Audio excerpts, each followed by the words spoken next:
Hello, this is Amy, the hybrid administrator for Rudolf the Tall White Alien. If you would like to become aware of the tall white alien DNA you may possess, please send us an email. As a follow-up, we offer a powerful program in order for you to further develop your tall white alien DNA, as well as your mental and spiritual faculties.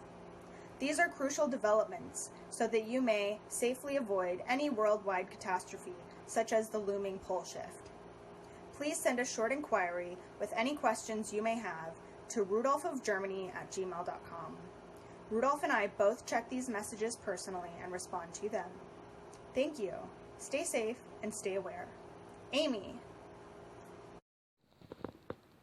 Greetings, my human friends. This is Rudolf the Tall White Alien. Today I would like to talk about prostitution. Prostitution, as they say, is the oldest occupation on earth. And that's right. Because prostitution does not only exclusively is a business between a woman and a man, sex for money, but prostitution goes much further than that. You see a woman in the night on the street with a short skirt standing on the corner, smiling at men, and you walk by with your wife and your children and tell the children harshly to look into the other direction because there is a bad woman on the street. And your wife is a little bit ashamed and shaking her head and look at her husband. And both of them think in their head, how terrible. We are such good people. Well, maybe they didn't think about this topic all the way through. Otherwise, they would have bowed down to this lady on the corner, because she, at least, is an honest prostitute. People have urges, and sexual urges are extremely strong and necessary to be satisfied.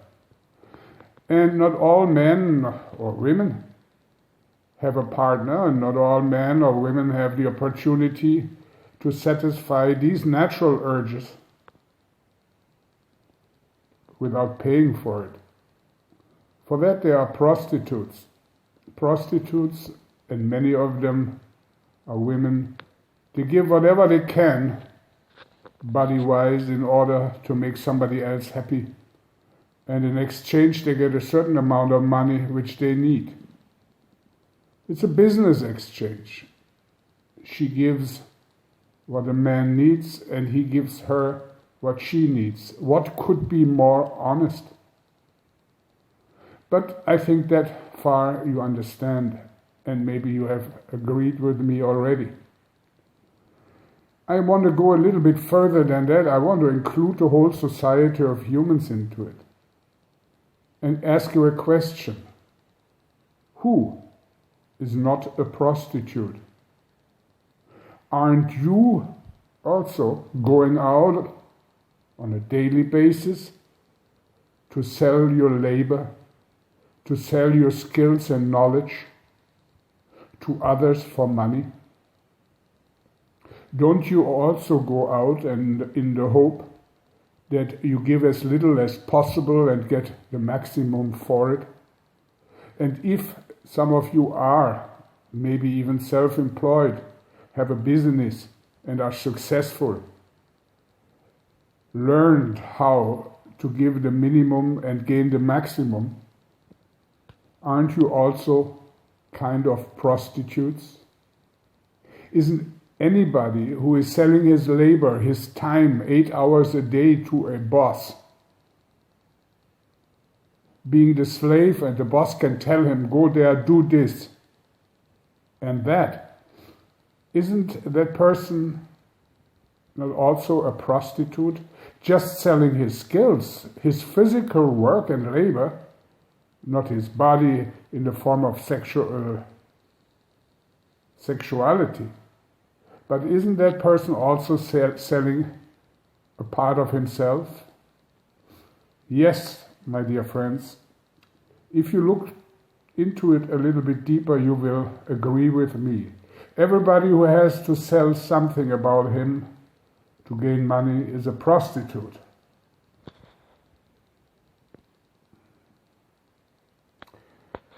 And if you give as little as possible for the maximum of money, like bankers do, who promise people to make them wealthy if they let them manage their money, or insurance salesmen who sell somebody, an old lady, an insurance she does not need and hurt her this way. Aren't these people not bad prostitutes? By promising things and not even keeping their word? And the worst prostitutes of all, my dear friends, are the politicians and the priests. Because if you promise somebody a tax cut, better schools and education, like some politicians do, and then once you are voted into office, the same moment you forget about it and do the opposite. Or as a priest, tell people to refrain from their pleasures, from their worldly life, in order to gain an afterlife in heaven. And people believe that and live a harsh life without joy. And then later when they die, there is no heaven. Aren't these the worst of all prostitutes? Because it's like a woman on the street we just talked about, who promised a customer something, takes their money, and before the act, she disappears. She steals. That's what some of you do in their jobs, not giving that what is being promised. And this what politicians and priests do all the time. They're the worst kind of prostitutes because they promise the service, take the money, and run.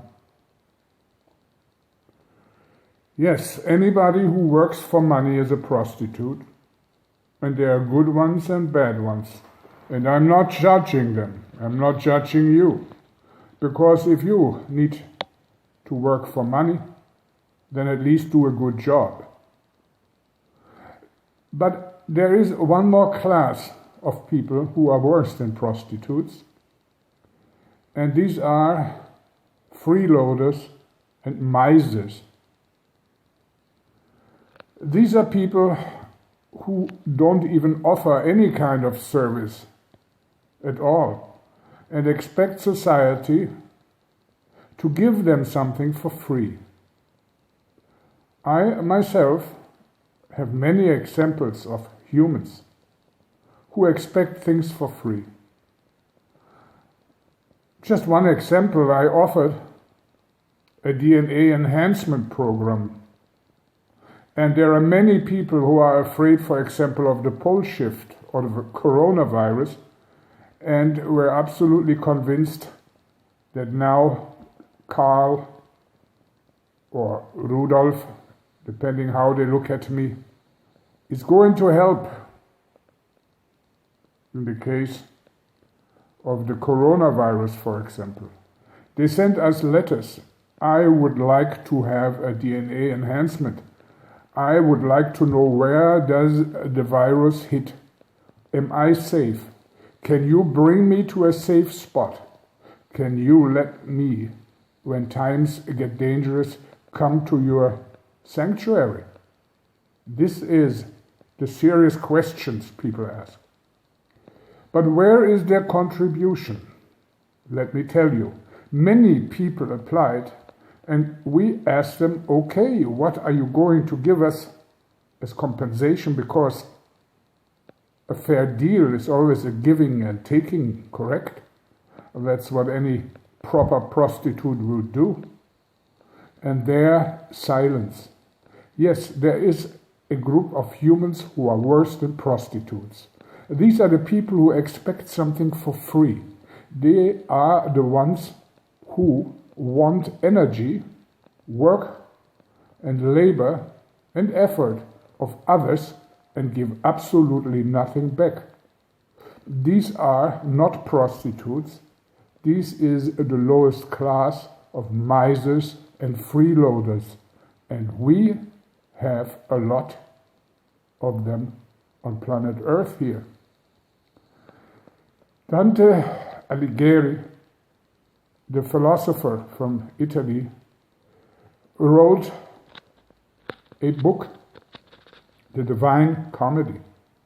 And there is a tier system of hell for all kinds of different criminals and people who have in their lifetime done something wrong. There is the hell for murderers, for thieves. There's the hell for adulterers. For every kind of bad deed, there is particular hell where people go to and have to suffer for whatever they have done in their lives. But interestingly enough, if you read this and you are into this kind of philosophy, you find out that the deepest and most horrific hell is reserved for misers, for freeloaders, for people who have not even participated actively and given into society in order to get something back. For people who are not interested in an honest exchange of goods and get money and energy, but they expect things for free. For them, Dante reserved the lowest and most horrific hell, which is Rudolf of Germany.